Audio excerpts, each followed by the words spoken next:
Salutations. Douter de continuer ou d'arrêter une relation de couple. Bon, vaste sujet, mais là, ce que je voudrais aborder, en fait, j'aimerais qu'on s'interroge. Est-ce que la partie qui doute, c'est de lui demander, est-ce que c'est elle qui a décidé de la rencontre? Est-ce que c'est elle qui a décidé du jour, de l'heure, du lieu, de la rencontre et de cette personne-là? Parce que si on n'a pas choisi, décidé de rencontrer la personne en question à cette heure-là, ce jour-là, dans ce lieu-là, se comportait, ce que cette personne-là portait comme vêtements, etc., etc. Comment est-ce que on peut laisser notre mental nous faire croire et nous mener en bourrique à tourner en rond, dans du doute, dans des questionnements, à savoir est-ce que il faut quitter, est-ce qu'il faut continuer? Est-ce que réellement cette décision nous appartient à ce moment-là? C'est la question que j'aimerais que ceux qui vivent, qui traversent ces événements, je sors là d'un entretien et voilà, donc j'ai eu envie de partager ça avec vous en vidéo. Est-ce que ces dimensions de nous qui ressassent, qui s'inquiètent, qui s'interrogent au point de se faire souffrir, au point de peut-être que ça crée de l'insomnie, des inconforts dans le corps, des émotions perturbées? J'aimerais qu'on s'interroge. Est-ce que réellement cette décision à ce moment-là appartient à la personne qui vit ses doutes? Et chacun peut s'interroger parce que généralement, chacun a connu ce moment où il s'est interrogé à savoir s'il continuait ou arrêtait une relation. Donc si on n'a pas décidé de rencontrer cette personne à telle heure, à tel lieu, etc., etc., comment on peut se dire que cette décision-là aussi nous appartient? Il y a une invitation pour nous à ce moment-là. Quand ça vient bouger à l'intérieur de soi, c'est que ça bouge aussi dans l'autre. Ça bouge dans les deux champs d'information, en réalité. Il n'y a pas un seul protagoniste quand il y a une relation. C'est l'ensemble du champ informationnel de soi et l'ensemble du champ informationnel de l'autre qui, là, se mettent en mouvement pour insuffler quelque chose dans la relation. Alors, ce mouvement peut amener effectivement à s'ajuster ou à arrêter.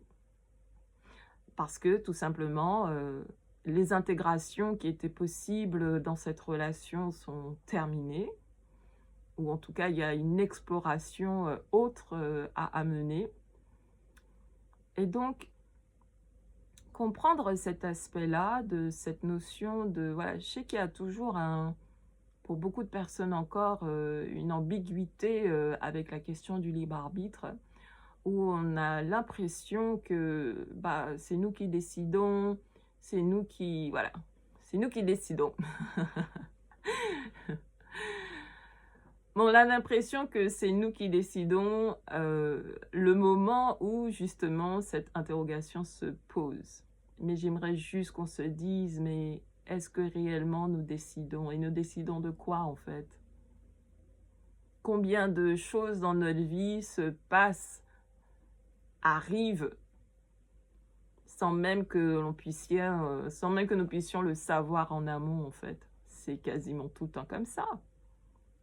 C'est quasiment tout le temps comme ça.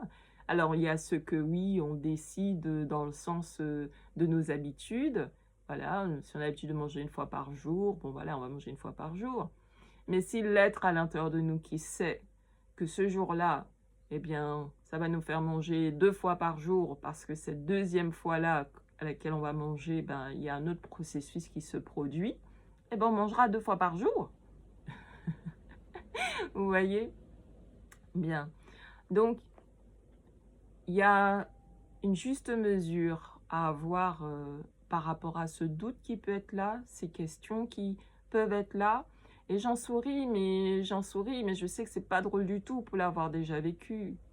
Lorsqu'on est là à s'interroger sur continuer ou arrêter la relation, ça tourne dans la tête, ça tourne dans la tête, on ne sait pas, on culpabilise, on ne comprend pas pourquoi forcément on en est là, alors que peut-être ça se passait bien, ou peut-être qu'il y a réellement des raisons de s'interroger, il y a un attachement, il y a de l'affection, il y a toutes sortes de choses en fait. Mais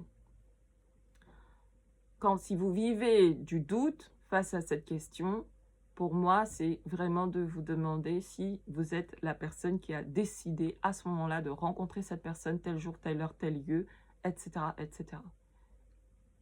Dans la plupart des cas, vous ne saviez même pas que vous alliez rencontrer cette personne-là, à ce moment-là, ce jour-là, dans ce lieu-là. Vous aviez peut-être une sensation, mais vous ne le saviez pas vraiment. Donc, ce n'est pas vraiment vous qui décidez de la suite. Il y a un autre programme qui est prévu. Mais l'idée, c'est pas de dire bah, c'est déjà prévu, donc voilà, on tombe dans un déni ou autre chose. Non. L'idée, c'est de dire ok, si j'ai ces interrogations, c'est que il y a quelque chose qui est en train de se passer dans mon champ d'information et dans le champ d'information de la personne concernée. Il y a quelque chose qui est en train de se passer. Mais ne pas se dire qu'on sait déjà ce qui est en train de se passer. La preuve en est, sinon on ne douterait pas. Donc c'est plutôt de demander à la dimension de nous qui sait, celle qui orchestre tous les événements de notre vie, cette partie de nous, notre moi profond, qui ne nous a pas amené en incarnation pour rien, qui ne nous a pas fait rencontrer cette personne pour rien, qui ne nous amène pas à vivre des choses juste pour le plaisir de nous faire souffrir. Donc, c'est de se poser, de revenir à cette écoute intérieure, de revenir en soi et de se demander et de parler à cette dimension-là de nous. Ok, je vis du doute là. Pourquoi j'ai ces questions-là de vouloir continuer, vouloir arrêter? Qu'est-ce qu'il y a derrière ça? Qu'est-ce qui se trame? Qu'est-ce qui est prévu?